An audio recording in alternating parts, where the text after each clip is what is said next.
बृहस्पति माता जी की पूजा होती है। दिन में एक समय भोजन के लिए पीले वस्त्र धारण करें, पीले पुष्पों को धारण करें। भोजन में चने की दाल होना चाहिए, नमक नहीं खाना चाहिए। पीले रंग का फूल, चने की दाल, पीले कपड़े तथा पीले चंदन से पूजा करनी चाहिए। पूजन के पश्चात कथा सुननी चाहिए। इस व्रत के करने से बृहस्पति जी अति प्रसन्न होते हैं, विद्या का लाभ होता है। स्त्रियों के लिए यह व्रत अति आवश्यक है। इस व्रत में केले का पूजन होता है। बृहस्पतिवार व्रत कथा। प्राचीन समय की बात है। भारत में एक राजा राज्य करता था। वह बड़ा प्रतापित दानी था। वह नित्य प्रति मंदिर भगवत दर्शन करने जाता था। वह ब्राह्मण और गुरु की सेवा करता था। उसके द्वार से कोई भी याचक निराश होकर नहीं लौटता था। वह प्रत्येक गुरुवार को व्रत रखता एवं पूजन करता था। हर दिन गरीबों की सहायता करता था। परंतु ये सब बातें उस रानी को अच्छी नहीं लगती। वह न व्रत करती, न किसी को भी एक पैसा दान में देती थी। वह राजा से भी ऐसा करने को मना किया करते। एक समय की बात है कि राजा शिकार खेलने वन को चले गए। घर पर रानी दासी थी। उस समय गुरु बृहस्पति साधु का रूप धारण कर राजा के दरवाजे भिक्षा मांगने। साधु उनसे भिक्षा मांगे तो वे कहने लगे, ही साधु, महाराज में स्थान पुनस्तंग आगुरे। इस कार्य के लिए तुम मेरे पति देवी बहुत है। अब आप ऐसे कृपा करें जिससे सारा धन नष्ट हो जाता था, हम आराम से रह सके। साधु रूपी बृहस्पति देव ने कहे, देवी तुम बड़े विचित्र हो। संतान धन से कोई दुखी होना था, इसको सभी चाहते हैं। पापी ये पुत्र और धन की इच्छा करता है। अगर तुम्हारे पास सारी धन भूख मनुष्य को भोजन कराओ, प्यार बनाओ, ब्राह्मणों को दान दो, धर्मशाला बनाओ, कुएं, तालाब, बावड़ी, बाग, बगीचा आदि का निर्माण कराओ तथा निर्धनों की कुंवारी कन्या का विवाह करो, साथ ही आगे करो। इस प्रकार में से तुम्हारे कुल का और तुम्हारा नाग परलोक में भी सार्थक हो एवं तुम्हें स्वर्ग की प्राप्ति होगी। परंतु रानी साधु के वंश से खुश नहीं हुई। इसने कहे, साधु महाराज, मुझे ऐसे धन की आवश्यकता नहीं है जिसको मैं अन्य लोगों को दान देते फिरूं तथा जिसको रखने और संभालने मेरे सारा समय नष्ट हो। साधु ने कहे, देवी यदि तुम्हारी ऐसी इच्छा तो मैं तुम्हें जैसे बताता वैसे ही करना। बस के दिन घर आंगन वो गोबर से लिपना, अपने केशों को पीली मिट्टी से धोना, केशों को धोते समय स्नान करना, राजा से कहना हजामा देना है, भोजन में मांस मदिरा खाना, कपड़े धोबी के यहाँ धुल्ली देना। इस प्रकार 7 वर्ष तक करने से तुम्हारा सारा धन नष्ट हो जाए। यह कहकर साधु महाराज रूपी बृहस्पति देव अंतर्धान हो गए। रानी ने साधु के अनुसार 7 वर्ष तक वैसा करने का विचार किया। साधु के पता अनुसार कार्य करते हुए केवल 3 बृहस्पतिवार ही बीते तो उसकी समस्त धन संपत्ति नष्ट हो गई। भोजन के लिए दोनों समय परिवार तरसने लगा, संसारी भोगों से दुखी रहने लगे। तब राजा रानी से कहने लगे, हे रानी, तुम यहाँ पर हो, मैं दूसरे देश को जानता हूँ क्योंकि हम सभी मनुष्य जानते हैं, इसलिए मैं यहाँ कोई काम नहीं कर सकता। अब मैं प्रदेश जा रहा हूँ, वहाँ कोई काम धंधा करूँगा, शायद हमारे भाग्य बदल जाए। ऐसा कहकर राजा प्रदेश चला गया। वह वहाँ जंगल से लकड़ी काट कर लाता और शहर में इस तरह जीवन व्यतीत करने लगा।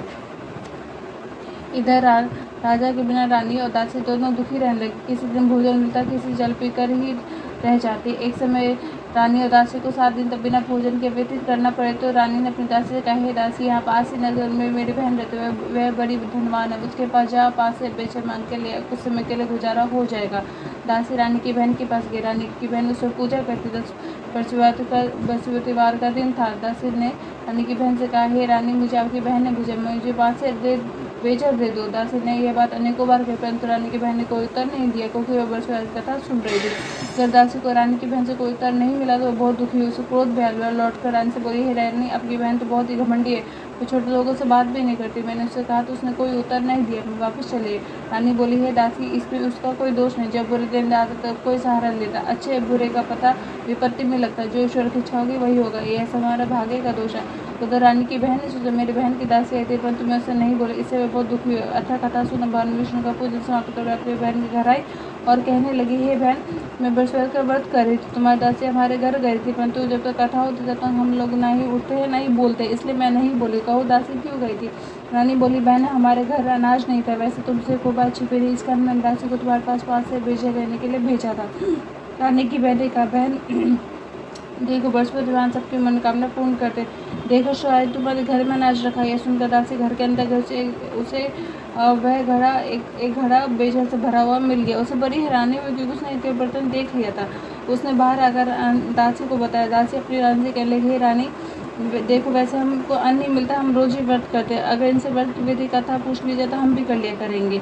दासी कहने पर रानी ने अपनी बहन से बृहस्पतिवार के व्रत के बारे में पूछा। उसकी बहन ने कही, रानी बहन, बृहस्पतिवार को सूर्योदय से पूर्व उठकर स्नान करके बृहस्पतिवार का व्रत करना चाहिए, लेकिन उस दिन सर नहीं धोना चाहिए। बृहस्पतिवार में चने की दाल और मुनक्का से भगवान विष्णु केले के वृक्ष की जगह पूजन कर दीपक जलावे तथा एक समय भोजन करें। भोजन पीले खाद्य पदार्थ करें तथा कथा सुने। इस प्रकार करने से गुरु भगवान प्रसन्न होता है, अन्न पुत्र धन देते हैं। इस तरह व्रत की विधि और पूजन की विधि बताकर रानी की बहन अपने घर लौट गए।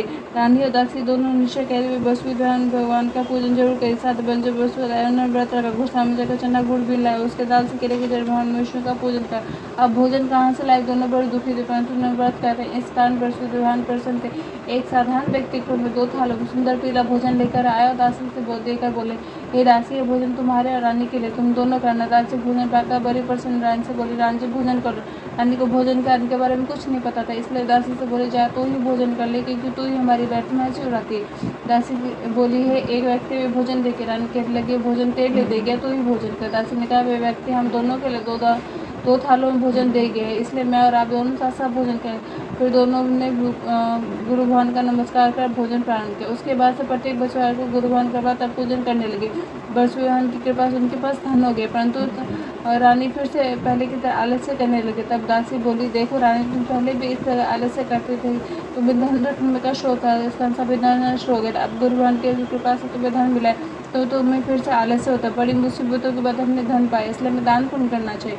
तुम भूखे मनुष्यों को भोजन कराओ, प्याव बनाओ, ब्राह्मणों को दान दो, कुएं, तालाब, बावड़ी आदि का निर्माण करो, मन की पाठशाला बनवाकर दान दो, कुंवारी कन्या का विवाह करो, धन को शुभ कार्य में खर्च करो, जिससे तुम्हारे को कुल का यश बढ़े और स्वर्ग प्राप्त हो, पितृ प्रसन्न हो। दासी मान कराने इस पर काम करने प्रारंभ किए, जिससे उनका यश काफ़ी फैलने लगे। एक दिन रानी दासी आपस में विचार करने लगी, ना जाने राजा किस दिशा में उनकी कोई खोज खबर नहीं। गुरु भगवान से उन्होंने प्रार्थना के भवन रात्रि में राजा को स्वप्न कहे, राजा उठते तेरी रानी तुझको याद कहते अपने देश को लौट जाए। राजा प्रातःकाल उठकर जंगल से लकड़ी काटकर जंगल रानी की ओर जंगल की ओर चल पड़े। जंगल से गुजर सोचने लगा, रानी की गलती से कितने दुख भोगने पड़े।